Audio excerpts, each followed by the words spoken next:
안녕하십니까. 박상인의 경제브릿지입니다. 오늘은 삼성 총수 일가의 사법부에 대한 영향력이 얼마나 강력한가를 살펴보도록 하겠습니다. 국정농단 사건을 다시 한번 일지별로 살펴보면 다음과 같습니다. 2016년 10월 24일에 JTBC가 최순실 국정운영 개입 의혹을 보도하면서 최 씨가 사용한 것으로 추정되는 태블릿 PC를 공개했습니다. 10월 26일에는 촛불 시위가 시작이 되었고 11월 13일에는 검찰이 이재용 삼성전자 부회장을 참고인 신분으로 소환 조사를 했습니다. 초기에 단지 최순실의 국정개입 운영 의혹이 삼성그룹 세습과 관련된 이재용과 박근혜, 최순실 사이의 뇌물 공여 사건, 전형적인 정정유착 사건으로 발전하기 시작한 것입니다. 2016년 11월 30일에는 박근혜 전 대통령이 박영수 특별검사를 임명했고 국회는 12월 9일에 박 전 대통령 탄핵 소추안을 가결했습니다. 2017년 2월 17일에는 이재용에 대한 구속영장이 발부되었고 3월 10일에는 헌법재판소가 박근혜 대통령 파면을 결정했습니다. 대통령 박근혜를 파면한다. 3월 31일에 박 전 대통령은 구속되었고 4월 29일에 촛불 시민 시위가 종료되는 1년의 매우 숨가쁜 과정을 거쳐왔습니다. 이 국정농단 사건의 핵심은 이재용이 세습 과정에서 편의 또는 불법적인 편법적인 이익을 취하기 위해서 박근혜 전 대통령에게 청탁을 했고 이 청탁의 혜택은 박근혜 전 대통령의 오랜 정치적인 동료였다고 할 수 있는 최순실의 딸에게 가는 혜택이었다는 것입니다. 구체적인 혐의를 보기 위해서 국정농단 관련된 이재용 재판에 있었던 뇌물 공여액이 어떤 것인지를 살펴보도록 하겠습니다. 이재용 재판은 1심, 2심, 항소심 그리고 대법원, 파기환송심 4단계로 이루어졌습니다. 뇌물 공여에 대해서는 코어스포츠 용역 대금 약 36억 4천만 원, 그리고 말 세필 구입비 34억 2천만 원, 말보험료, 말이동 차량 비용, 동계스포츠 영재센터 후원금 약 16억 3천만 원, 미르 K스포츠 출연금 204억 등등이라고 할 수 있습니다. 1심에서는 이 중에 말 차량 이동 비용과 미르 K재단 출연금을 제외한 나머지를 모두 유죄로 판정해서 뇌물 횡령액을 약 89억 원으로 추정했습니다. 따라서 법정 체저형에 해당하는 5년 징역형을 선고했습니다. 그런데 2심에서는 코어 스포츠 용역 대금을 제외한 나머지는 모두 무죄로 판결을 뒤집게 됩니다. 따라서 뇌물 횡령액은 36억 4천만 원 정도로 줄어들고 이것은 50억 이하이기 때문에 최소 징역형 5년을 선고하지 않아도 되는 뇌물 횡령액이 되게 되겠습니다. 따라서 2심에서는 징역 2년 6개월과 집행유예 4년을 선고함으로써 이재용 부회장은 석방이 되게 됩니다. 이 이후에 대법원 최종 판정에서 말부입비가 다시 유죄로 바뀌고 동계스포츠 영재센터 후원금 역시 유죄로 바뀌어서 뇌물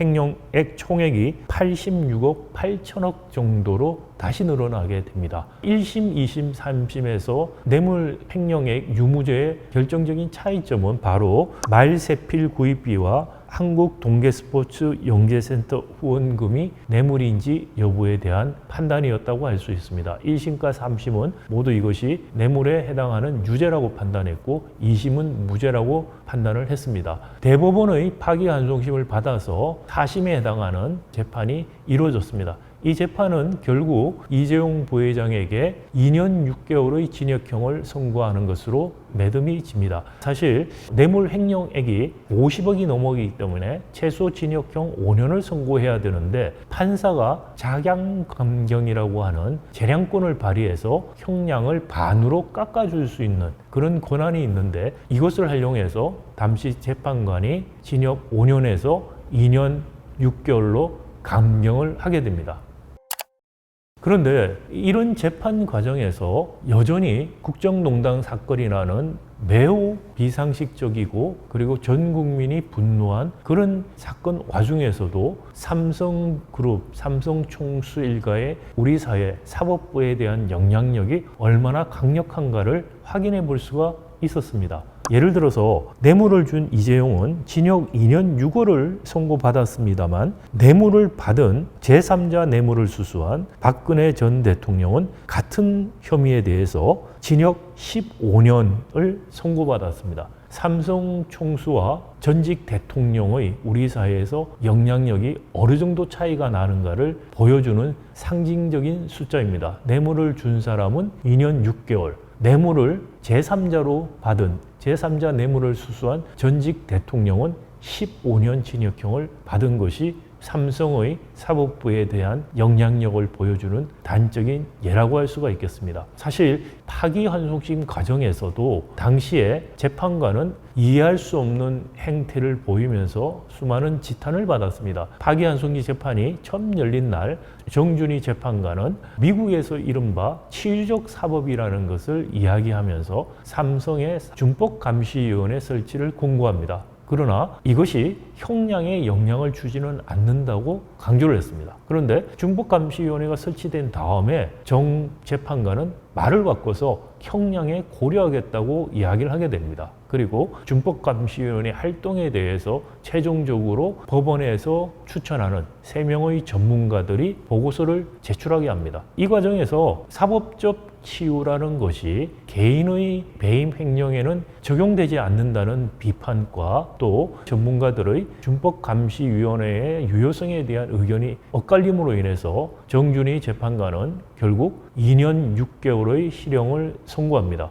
2년 6개월의 실형을 선고하고 4년의 집행유예를 선고했던 2심 판결을 그대로 되풀이할 것이라고 우려를 했음에도 불구하고 수많은 사회적 비난과 또 논리의 억지성을 스스로 어느 정도 느껴서 2년 6개월의 실형을 선고하는 것으로 마감하게 됩니다. 치유적 사법이라는 것은 사실 기업 범죄에 대해서 준법감시위원이나 준법인 같은 제도를 운용함으로써 이 제도를 잘 운영하고 있는 기업에 대해서 기업 범죄에 대한 처벌을 경감하는 것입니다. 이것은 기업 범죄에 대한 것이지 개인에 대한 문제가 아닙니다. 삼성 이재용 부회장의 횡령 뇌물 사건은 삼성전자와 같은 기업 범죄가 아니고 삼성전자와 같은 기업은 피해자입니다. 횡령은 이재용 부회장이 삼성전자의 돈을 횡령해서 본인의 승계를 위해서 뇌물로 사용한 것이기 때문에 이것은 기업이 피해자인 사건이지 기업이 범죄를 저지른 사건이 아닌,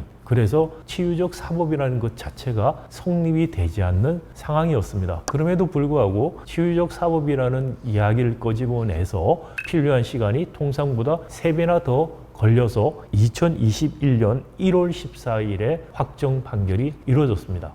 이재용 씨는 법정 구속에 이르게 됩니다.